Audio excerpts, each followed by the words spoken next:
and welcome. My name's Nick. Now I'm doing this video as a response to Pete and Peter's video, which I've linked in the description, where they, based on a reference video also linked, do their attempt at a replica of a test.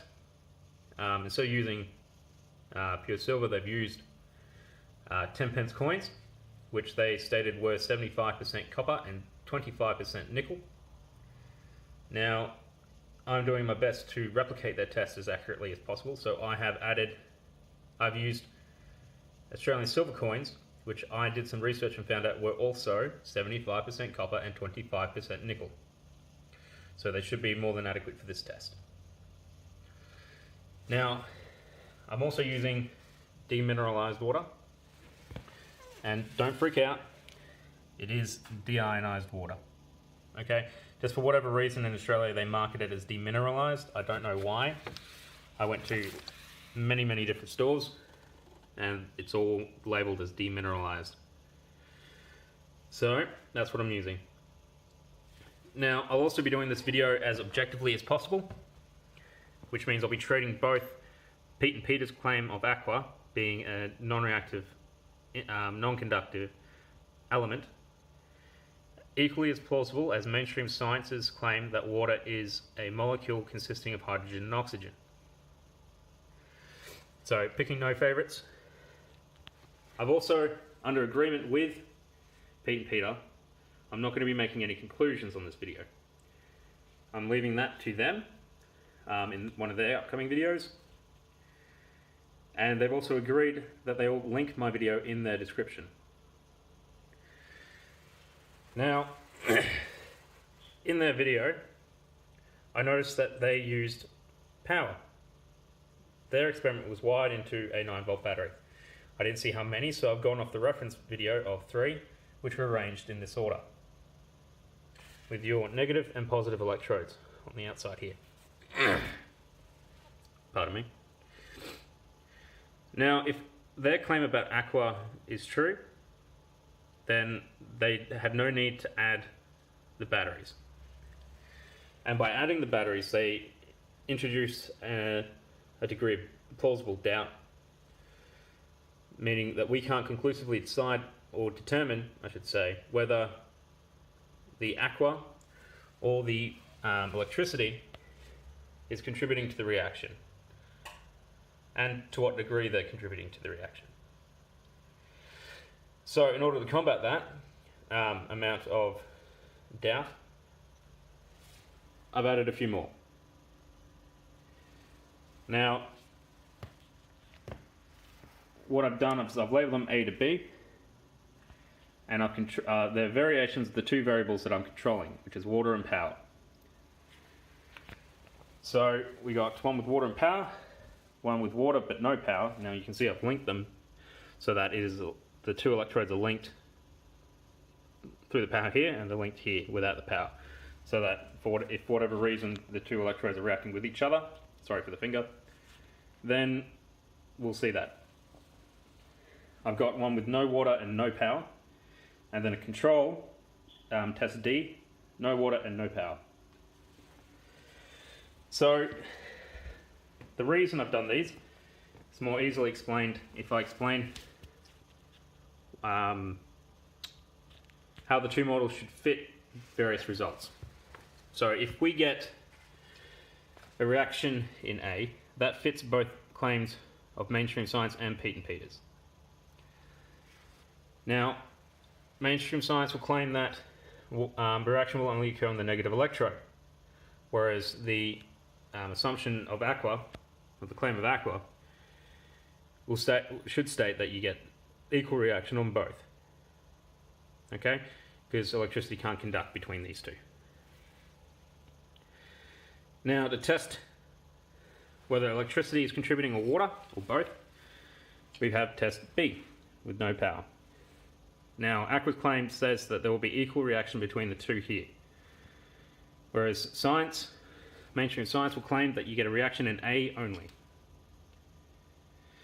Now, if for whatever reason, and this is where it gets objective, we get reactions in both, the point of doing them simultaneously means that we can actually compare the rate of reaction. And what I mean by that is if we get a more vigorous reaction in A than we do in B, or a high degree of reaction, then we can safely assume that the power plays a role as well as the aqua, because it's a combined effort. Okay? So that's why we're doing these simultaneously. Now, if for whatever reason we all get reaction in both of them, we haven't determined whether electricity doesn't work like we expect it to, and for some reason the power's interacting with the electrodes, and it's not actually the aqua or the current flow that's causing the reaction. So I've got test C here. No power, sorry, there's power but no water. So we remove the aqua. Now, both claims state that this will not work. But if for whatever reason the presence of a power source and no closed circuit does cause a reaction, we'll see it here. And then we got D as a control. He does nothing, or should do nothing. But if he does do something, it means that I've failed to control one of the variables, or a contributing variable, and it means that none of these results can be assumed to be accurate because we haven't accounted for that unknown variable. So that's the purpose of the control, just to make sure everything goes off the way it should do. Now, the two that contain the water, identical glasses, and I'll be using identical volumes so that if the rate of reaction is dependent on concentration, we'll be able to get an even reading. And I'll add, I don't know what volume I'll add yet, so I'll just put that in the description. Now I'm also doing a time-lapse with my Nikon D5200 camera. I don't know how I'm going to put that together yet. I don't have any video editing software and a really shitty computer. So we'll see how that turns out. And I'll check on this in an hour, and then we'll decide how much further we want to take it. Alright, let's see how we go. Okay, so I just got these on. So let's have a quick look. It doesn't appear to be any immediate reaction on either one, A or B, and definitely none on C or D. Alright, so the time is about 3:33. I should also let you know this is away from any direct sunlight or any direct sources of heat.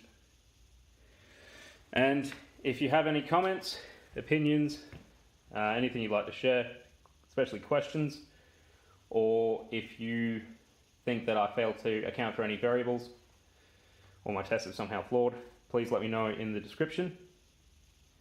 If you're watching this through Pete and Pete's video, just come to mine and let me know there. And I will get back to each and every one of you. May take a little bit, depending on how many questions are asked, but I will get back to each and every one of you. Alright? And I've set my camera to take a photo every 30 seconds. Alright, let's see how we go. Hi everybody. The reaction's been running for about 5 minutes now. I was reviewing the first segment of the video where I started setting it up, and I noticed I made a small mistake in what I said, and what I said was that you would only see reaction on the negative electrode and the negative electrode only if water was made of hydrogen and oxygen.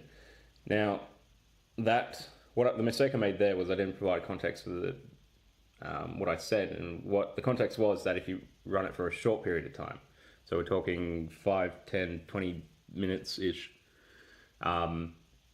because the negative electrode will react more vigorously than the positive one due to the polarities, and the amount of time. If you don't allow enough time, you won't see signs of the reaction will be on the positive electrode, but you won't have let it run enough to see the signs yet. So that's what I meant by that comment. I apologize for the confusion, and I just wanted to slap this one in real quick so that it won't be used out of context and used unfairly. So without any further ado, here's the rest of the video. Okay, just a quick update. The time is 3:46, so about 15 minutes later, give or take.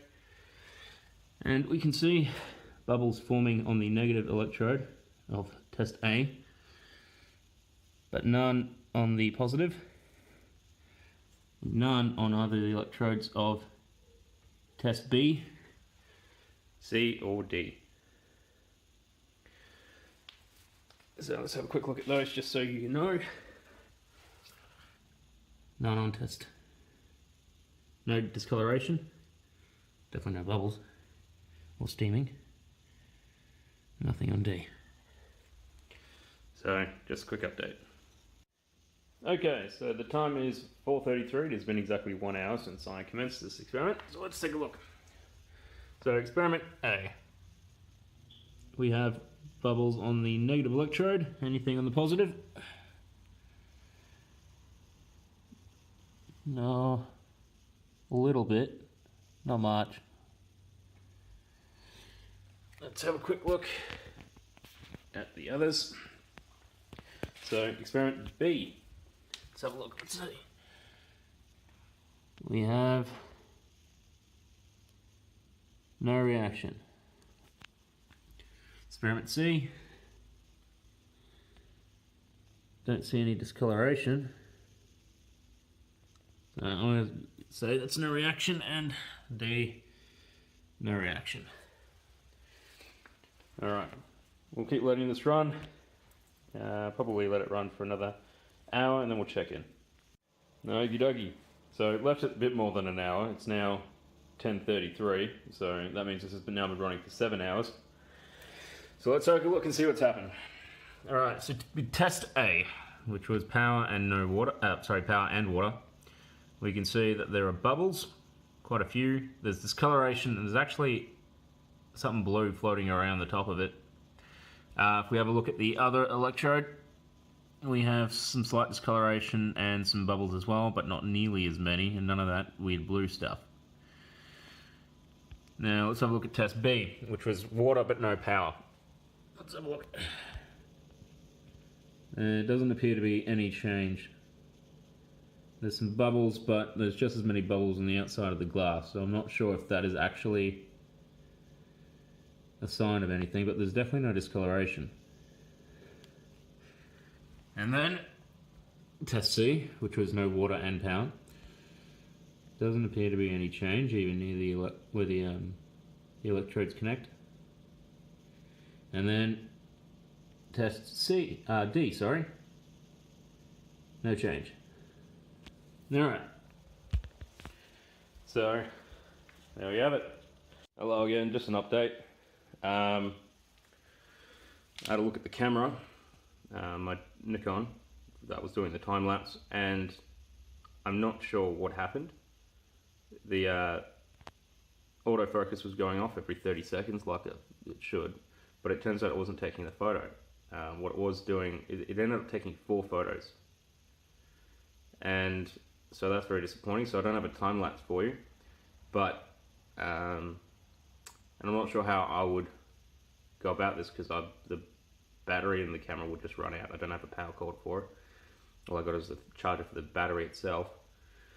So I'm not sure how I'd go about videotaping it for the length of the reaction, but I encourage you to do this at home. It's quite simple. 5 litres of deionized water cost me $3, $1.60 worth of coins. I got 6 batteries for $15 at JCar Electrics. I also got these little gator clips for $5. So all up about $20 to set it up. Now obviously a lot easier if you've got some of the stuff at home. Rinse the glasses with deionized water before you use them, so you get out all the impurities. These are just bread bag clips that I use at home. Any kind of clip that'll hold it in place and stop it from falling all the way in is best. Try and fill it up with an equal amount of water, and so that half of it is submerged, so that you can see the difference between it reacting with air or water. Start tests at the same time if you can, or as close to the same time. And I left mine, so this is I left mine going for 19 hours. I started seeing a reaction after 15 minutes. I started seeing discoloration after, I think it was 2 hours. So this is easy enough to do at home. I encourage you to do it if you think that I have tampered with the results. Alrighty, catch up.